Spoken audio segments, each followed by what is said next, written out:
जय श्री स्वामीनारायण। श्री सहजानंद गुरुकुल संचालित श्री पुरुषोत्तम विद्यालय मानकुआ ऑनलाइन एज्युकेशन में विद्यार्थी मित्रों आपનું हार्दिक स्वागत है। आज આપણે ધોરણ 8 विज्ञान में पाठ 7 वनस्पतिओ अने प्राणियों में संरक्षण एना विषे अभ्यास करशुं। अगाऊ धोरण 7 में આપણે पाठ 17 एनी अंदर वनस्पतिओ अने प्राणियों संरक्षण माटेनो पाठ शीखी गया था। एना आधारित ज आ पाठ में घणी बधी एवी समझण छे कि वनस्पति अने प्राणी संरक्षण एटले एनी रक्षण के प्राणीओ छे एनुं रक्षण अने वनस्पतिओनुं रक्षण आपणे कई रीते करशुं ए एक एक पॉइंट द्वारा आपणे व्यवस्थित समजवानुं छे। आ पाठनी अंदर आपणे माहिती आपी छे कि जो वनस्पति छे तो मनुष्य प्राणी एना उपर जीवन निर्वाह करी शके छे। जो वनस्पति नथी तो आपणे वातावरणनी अंदर योग्य रीते कार्य करी नथी सकता।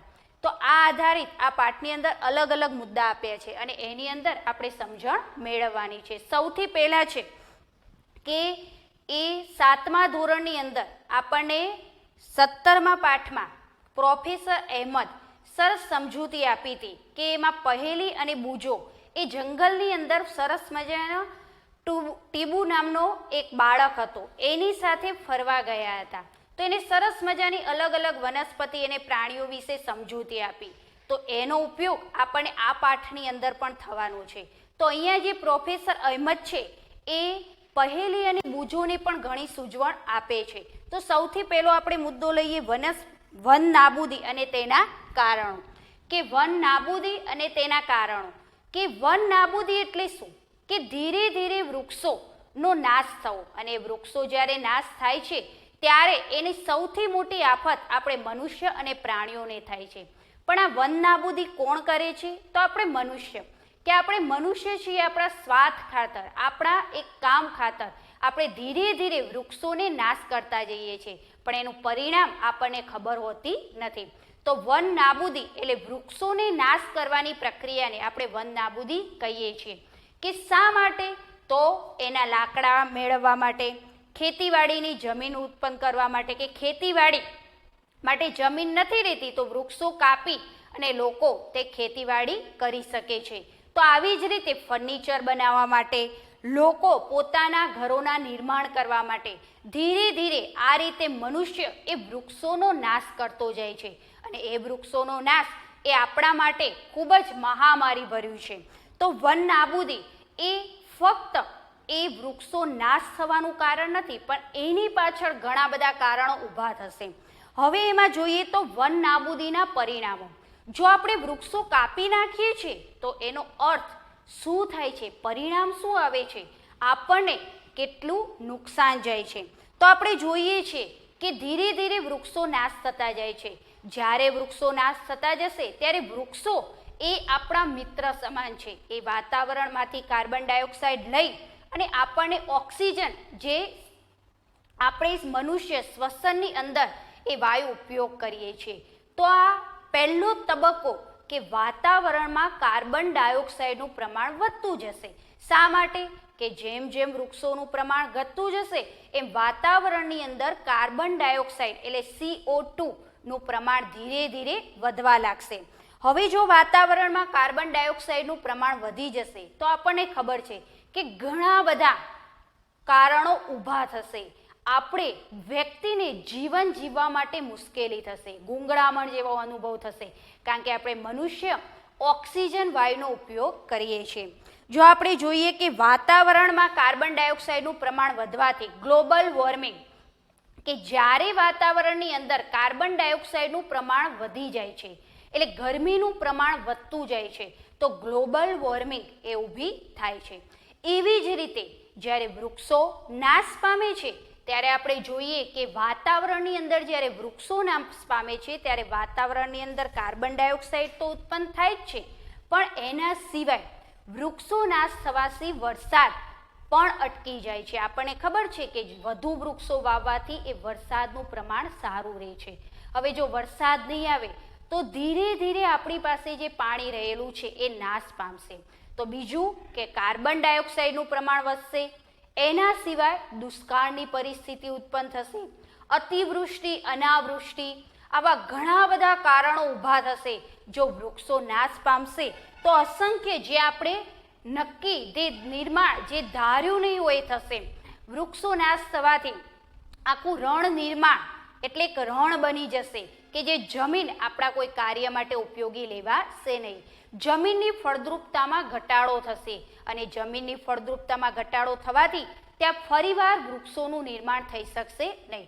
આવા ઘણા બધા કારણોથી જે મનુષ્ય છે એ મનુષ્ય એ ધીરે ધીરે તૂટવા લાગશે.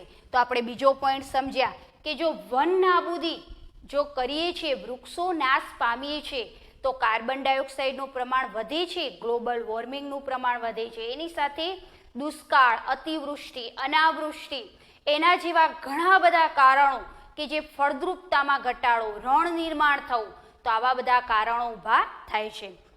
એના પછીનો પોઈન્ટ જોઈએ આપણે તો વન તેમજ વનજીવોનું સંરક્ષણ કે જો આવા બધા કારણો ધીરે ધીરે જો વન જ નાશ પામશે એટલે વૃક્ષો કાપશું તો વનનું ધીરે ધીરે વન એટલે કે જ્યાં ઘણા બધા જંગલો વાવેલા હોય, જે જંગલોની અંદર ઘણા બધા વૃક્ષોનું વાવેતર થતું હોય, ત્યાં એક નહીં પણ ઘણા બધા વૃક્ષો જ્યારે ભેગા થાય ત્યારે એને આપણે જંગલ કે વન કહીએ છીએ.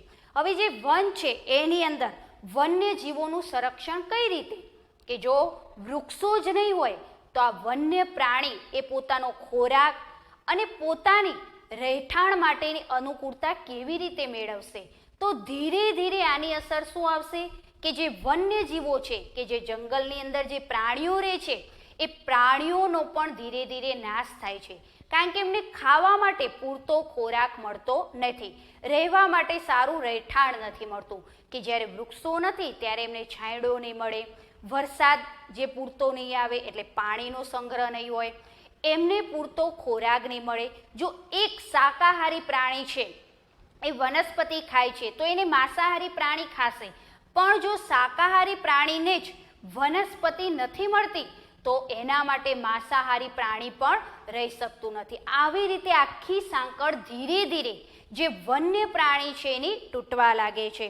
તો આવી રીતે બાળકોને પ્રોફેસર અહેમદ સમજાવે છે કે જો આ વન છે અને વન્ય પ્રાણી સંગ્રહ છે તો એને કરવા માટે રાજ્ય સરકારે, ગુજરાત સરકારે એ ધીરે ધીરે ભારત દ્વારા એક અહેમદ ઉઠાવવામાં આવી કે આ પ્રાણીઓનું આપણે કરશું શું? તો આપણે જોઈએ છીએ કે ઘણા પ્રાણીઓના સુરક્ષા માટે પ્રાણી સંગ્રહાલય બનાવવામાં આવે છે, ઘણા પ્રાણીઓની સુરક્ષા માટે અભયારણ્ય બનાવવામાં આવે છે. હવે પ્રાણી સંગ્રહાલય અને અભયારણ્ય બંનેમાં તફાવત શું છે કે અભયારણ્ય છે એ વિશાળ જગ્યાની અંદર હોય છે, એ વિશાળ જગ્યા તો હોય છે પણ એમાં પ્રાણીઓ એ સ્વતંત્ર રહી શકે છે, એને પાંજરાની અંદર પૂરવામાં આવતા નથી, એ મુક્ત રીતે ફરી શકે છે, વિહરી શકે છે અને પોતાની અનુકૂળ જગ્યા ઉપર જઈ શકે છે. પણ એ જેટલા વિસ્તારમાં અભયારણ્ય છે એની અંદર એ સ્વતંત્રતાથી રહી શકે છે. પ્રાણી સંગ્રહાલયની અંદર દરેક પ્રાણીને પાંજરાની અંદર રાખવામાં આવે છે, સુરક્ષિત બંને જગ્યાએ છે, પણ જ્યારે પ્રાણી છે એને પાંજરાની અંદર પૂરી દેવામાં આવશે ત્યારે એને પોતાનું જીવન સ્વતંત્રતાથી જીવી શકશે નહીં. તો એ પ્રાણીઓ અંદરો અંદર એ મૂંઝવણ એટલે રૂંધાય છે અને વધુ પડતા પ્રાણી સ્વતંત્ર રહેશે તો એ સારી રીતે રહી શકશે. આપણે મનુષ્ય જ છીએ, જો આપણને સ્વતંત્રતા સારી જગ્યાએ રહેવા નથી મળતું તો આપણે પણ ખુશ રહી શકતા નથી. તો આ બંને જગ્યાએ ધીરે ધીરે અભયારણ્યો, રાષ્ટ્રીય ઉદ્યાનો, એવી જ રીતે પ્રાણી સંગ્રહાલય આ વન્યજીવોની સંરક્ષણ માટે એમને બચાવ માટે ધીરે ધીરે સરકાર દ્વારા આવા બધા ખોલવામાં આવ્યા. હવે જો એવું જોઈએ તો એના પછીનું કે આ લોકો તે સુરક્ષિત રહી શકે, પ્રાણી છે, વનસ્પતિ છે એને સાચવવામાં આવે. એ જ રીતે જો આપણે આગળ વધીએ તો જૈવ આરક્ષણ વિસ્તાર. હવે જૈવ આરક્ષણ વિસ્તાર એટલે શું કે ત્યાં વનસ્પતિ, પ્રાણી, પશુ, પંખી, મનુષ્ય આ બધાનું એક જ ઠેકાણે રક્ષણ કરવામાં આવતું હોય અને એમનો ક્યારેય નાશ કરવામાં આવતો ન હોય. ત્યાં વન્ય પ્રાણીઓનો શિકાર પણ કરવામાં આવે નહીં અને વૃક્ષોને કાપવા માટે પણ પાબંદી હોય છે. તો આવી રીતે જૈવ આરક્ષણ વિસ્તારમાં અલગ અલગ વનસ્પતિઓ, પ્રાણીઓ, પશુ, પંખી અને અમુક આદિવાસી જે વિસ્તારના લોકો છે એ પણ ત્યાં સુરક્ષિત રીતે રહી શકે છે. પણ ત્યાં જૈવ આરક્ષિત વિસ્તારમાં આપણને નવી નવી ઘણી બધી વનસ્પતિઓ જોવા મળે છે, કારણ કે અમુક જે વનસ્પતિ છે અત્યારે આપણને જોવા મળતી નથી. અલગ અલગ જે પ્રાણીઓ છે જ્યારે આપણે અત્યારના સમયમાં આપણને જોવા મળતા નથી, તો એવા પ્રાણીઓ ત્યાં સુરક્ષિત રીતે રાખવામાં આવે છે. તમારા પુસ્તકની અંદર સરસ મજાનું એક નકશા સ્વરૂપ આપ્યું છે, જેમાં લખ્યું છે કે પંચમટી જૈવાવરણ આરક્ષિત વિસ્તાર છે. કે જૈવાવરણ આરક્ષિત વિસ્તાર ક્યાં આવેલો છે? તો પંચમટીમાં. અને એ પંચમટીની અંદર સાતપુડા નામનું રાષ્ટ્રીય ઉદ્યાન છે. કે રાષ્ટ્રીય ઉદ્યાન એટલે એની અંદર વૃક્ષોની સાથે પશુ પંખી પ્રાણી આ બધા સુરક્ષિત રીતે રહી શકે એ રાષ્ટ્રીય ઉદ્યાન હોય છે. તો આ ખાસ યાદ રાખજો કે પંચમઢી છે એ પંચમઢીની અંદર એ સાતપુડા છે એ રાષ્ટ્રીય ઉદ્યાન તરીકે ઓળખાય છે. એવા તમને ઘણા બધા બોરી અભયારણ્ય, અલગ અલગ અભયારણ્યો નકશામાં દર્શાવે છે. પણ આપણે યાદ રાખવાનું છે કે પરીક્ષામાં આવે જૈવ આરક્ષક વિસ્તાર ક્યાં આવેલો છે? તો પંચમઢીની અંદર. હવે જો આપણે જોઈએ કે આરક્ષિત વિસ્તાર, એના પછીનો પોઈન્ટ કે વનસ્પતિ સૃષ્ટિ અને પ્રાણી સૃષ્ટિ. હવે વનસ્પતિ સૃષ્ટિ એટલે શું? કે જ્યાં અલગ અલગ જાતના વૃક્ષો જોવા મળે. કે ઘણા એવા વૃક્ષો છે જેના નામ સાંભળ્યા છે પણ એને આપણે ઓળખી શકતા નથી. પ્રાણી સૃષ્ટિ કે એ ત્યાં અલગ અલગ વિવિધ જાતના પ્રાણીઓ ત્યાં જોવા મળે છે. કેટલાક પ્રાણીઓ કે વનસ્પતિ કોઈ વિશિષ્ટ વિસ્તાર જોવા મળે, આવા વિશિષ્ટ વિસ્તારમાં જોવા મળતી વનસ્પતિ તે વિસ્તારની વનસ્પતિ સૃષ્ટિ અને તે વિસ્તારને ત્યાં જોવા મળતા વિશિષ્ટ પ્રાણીઓને પ્રાણી સૃષ્ટિ કહે છે. હવે જો આપણે જોઈએ કે વનસ્પતિની અંદર અલગ અલગ આપણને તમારા પુસ્તકની અંદર સરસ મજાના ફોટામાં કીધું છે કે પહેલાં તો વનસ્પતિઓ કે સાલ, શાક, આંબો, જાંબુ, હંસરાજ, અર્જુન, આવી જે વનસ્પતિ છે આપણે એના નામ સાંભળ્યા છે, પણ એવી વનસ્પતિ એ જંગલની અંદર ઉગી નીકળે છે અને ત્યાં સુરક્ષિત હોય છે. એવી જ રીતે અલગ અલગ પ્રાણીઓ કે જંગલી કૂતરો, ચિત્તલ, વરુ, દીપડો, હંસરાજ, જાંબુનું વૃક્ષ, હંસરાજ એ એક પ્રકારની વનસ્પતિ જ છે. તો આ બધી જે પ્રાણી સૃષ્ટિ અને વનસ્પતિ સૃષ્ટિ એને આપણે સુરક્ષિત રાખવા માટે આવી રીતે રક્ષણ માટે ગોઠવવામાં આવે છે. હવે એના પછી જો આપણે જોઈએ કે વનસ્પતિ સૃષ્ટિ અને પ્રાણી સૃષ્ટિ પછી સ્થાનિક જાતિઓ. કે સ્થાનિક જાતિઓ એટલે શું? તો જૈવ આરક્ષિત વિસ્તારમાં જે લોકો ત્યાંના ત્યાં જ રહેતા હોય, કે પ્રાણીઓ છે, વનસ્પતિ છે, એ ત્યાંની ત્યાં જ ઉછેર થઈ અને ત્યાં જ એનો વિકાસ થાય છે, તો એ સ્થાનિક જાતિ થઈ. ધારો કે આપણે આપણા ગામે રહીએ છીએ અને ત્યાંના ત્યાં જ આપણો જન્મ થયો, આપણે મોટા થયા, ત્યાં જ સ્થાયી થયા, તો એ સ્થાનિક થયા. તો આ જ રીતે ત્યાંની સ્થાનિક જાતિ વનસ્પતિ કઈ છે? તો અહીંયા કીધું છે કે વનસ્પતિ અને પ્રાણીઓ એવી જાતિઓ કે જે કોઈ એક જ ક્ષેત્રમાં વિશિષ્ટ રૂપે જોવા મળે છે તેને સ્થાનિક જાતિ કહે છે. તો પંચમટી આરક્ષિત વિસ્તારમાં આપણે સાલ અને જંગલી આંબા એ ત્યાંની સ્થાનિક જાતિ જોવા મળે છે. કે સાલ છે એ ત્યાં વધુ જોવા મળે છે, જંગલી આંબા છે. આવી જ રીતે અલગ અલગ જોઈએ તો ત્યાંના જંગલી પ્રાણીઓ કે પ્રાણી સૃષ્ટિની અંદર વિશાળ ખિસકોલી. હવે તમારા પુસ્તકની અંદર સરસ મજાનું ચિત્ર આપ્યું છે કે ખિસકોલી છે એની પૂંછડી ઘણી બધી લાંબી છે અને પીંછા જેવી છે. તો આપણે આશ્ચર્ય થશે, આવી પણ ખિસકોલી આવે છે. તો આ બધાને સુરક્ષિત રાખવા માટે આવા આરક્ષણ વિસ્તાર રાખવામાં આવે છે. એવા અલગ અલગ ઘણા બધા છે પ્રાણીઓ કે ઉડતી ખિસકોલી. તો આપણને પ્રશ્ન થાય કે ખિસકોલી પણ ઉડી શકે? તો આવા અલગ અલગ પ્રાણીઓ અને અલગ અલગ વૃક્ષો એ ત્યાં જોવા મળે છે. હવે જો આપણે જોઈએ તો વન્ય પ્રાણી અભયારણ્ય.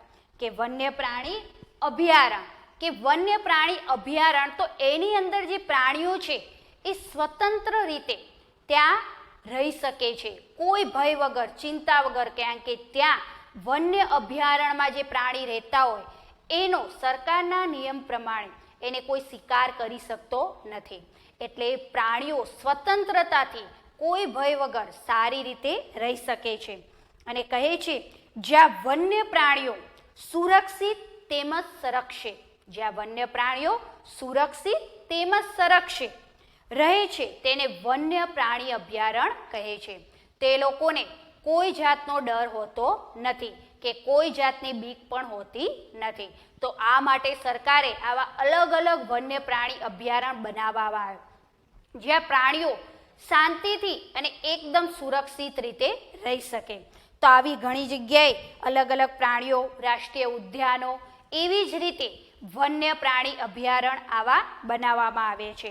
હવે જો આપણે જોઈએ તો રાષ્ટ્રીય ઉદ્યાન એ વિશાળ કે જોયું કે સાતપુડા જે પંચમઢીની અંદર આવેલું છે, તો સાતપુડા છે એ રાષ્ટ્રીય ઉદ્યાન છે. પરીક્ષામાં પ્રશ્ન આવે કે રાષ્ટ્રીય ઉદ્યાન પંચમઢીમાં કયું છે, તો શું આવશે? સાતપુડા. કે સાતપુડા છે એ રાષ્ટ્રીય ઉદ્યાન તરીકે ઓળખાય છે. અને એની અંદર કહે છે કે સાતપુડા રાષ્ટ્રીય ઉદ્યાન ભારતનું પ્રથમ આરક્ષિત જંગલ કહેવાય છે. આ ખાસ યાદ રાખવાની છે કે સાતપુડા રાષ્ટ્રીય ઉદ્યાન એ ભારતનું સૌ પ્રથમ આરક્ષણ, એટલે ત્યાં એ પ્રાણીઓ, પશુ, પંખી, વનસ્પતિ આ બધાનું ત્યાં સારી રીતે રક્ષણ કરવામાં આવે છે. તો એ સારી રીતે એનો ઉછેર કરવામાં આવે છે. તો આ જ રીતે કહે છે કે સાતપુડા એ વાઘ આરક્ષિત વિસ્તાર અને સરકારશ્રી દ્વારા પ્રોજેક્ટ ટાઈગર એટલે શું કે ત્યાં જે ટાઈગર એટલે છે એને ત્યાં સુરક્ષિત રીતે રાખવામાં આવે. અને એ સુરક્ષિત એમનો હેતુ એ જ છે કે આ બધા જે છે એને સુરક્ષિત રીતે ત્યાં રહી શકે અને એમની સંખ્યા દિવસે ને દિવસે વધતી જાય. અને વધવાના કારણે આપણે જોઈએ છીએ કે હવે વાઘ, સિંહ એની સંખ્યા દિવસે દિવસે ઓછી થવા લાગી છે.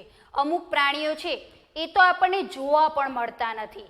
એ લુપ્ત જાતિ એટલે કે જે જાતિ વર્ષો પહેલા હતી પણ અત્યારે એ ક્યારેય આપણને જોવા મળતી નથી, તો એ લુપ્ત પ્રાયમાં આવે. અને નાશપ્રાય જાતિ એટલે કે ધીરે ધીરે પ્રાણીઓ નાશ થઈ રહ્યો છે, તો એ નાશપ્રાય જાતિમાં આવે. આ બંને શબ્દમાં ઘણો તફાવત છે કે લુપ્ત એટલે એ પ્રાણીઓ કે વનસ્પતિ ક્યારેય આપણને જોવા હવે નથી મળતી, ખાલી એને ચિત્રમાં આપણે જોઈ શકીએ છીએ, તો એ લુપ્ત થઈ ગયા. લુપ્ત એટલે ખોવાઈ ગયા. પણ ઘણા પ્રાણીઓ છે, જો એને આપણે બચાવશું તો આજે આપણે એ પ્રાણીઓને પાછળની પેઢીને આપી શકશું. વનસ્પતિ, પ્રાણી સૃષ્ટિ એને બચાવી શકશું. તો અહીંયા જે પ્રોજેક્ટ ટાઈગર છે એનો હેતુ એ જ છે કે વધુમાં વધુ આ વાઘની સંખ્યા એ બચાવી શકાય અને સારામાં સારું એ લોકોને રહેવા માટે, રહેઠાણ માટે, ખોરાક માટે યોગ્ય વ્યવસ્થા કરી શકાય. આ જ રીતે ધીરે ધીરે જંગલો પણ નાશ થતા ગયા છે, પ્રાણીઓ પણ ધીરે ધીરે નાશ થતા ગયા છે.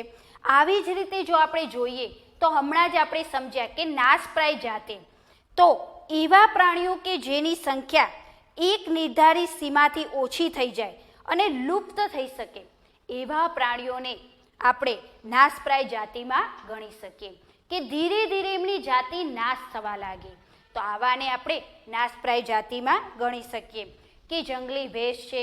પછી આપણે જો સાંભળ્યું હોય તો કે ડાયનાસોર નામના એ પ્રાણીઓ હતા કે જે વર્ષો પહેલાં આપણે એની કલ્પના કરી હતી, સાંભળ્યા હતા, જોયા છે, પણ અત્યારે આપણે એને ચિત્રની અંદર જોઈએ છીએ, હકીકતમાં જોઈ શકતા નથી. તો આ બધા લુપ્ત થતી જાતિ છે કે હવે એને આપણે તસવીર એટલે ફોટાની અંદર જોઈ શકીએ છીએ. એવી ઘણી બધી જાતિઓ છે. વનસ્પતિની જાતિ છે, પ્રાણીઓની જાતિ છે, પશુ પંખીની જાતિ છે કે જે હવે આપણને જોવા મળતી નથી.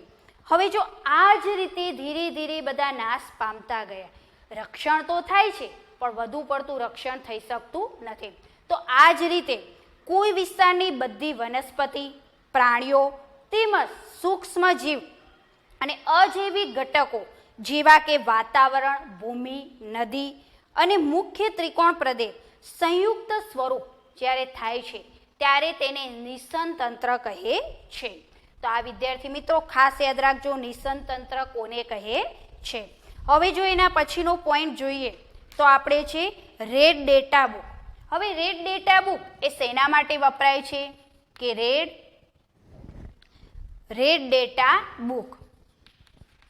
હવે રેડ ડેટા બુક છે આ ખાસ આપણે યાદ રાખવાનું છે કે રેડ ડેટા બુક છે એ જે પ્રાણીઓ એ નાશ પામી ગયા છે, જે પ્રાણીઓ ધીરે ધીરે નાશ પામે છે એ પ્રાણીઓ, વનસ્પતિઓ, આ બધાનો રેકોર્ડ રાખવા માટે રેડ ડેટા બુક વપરાય છે.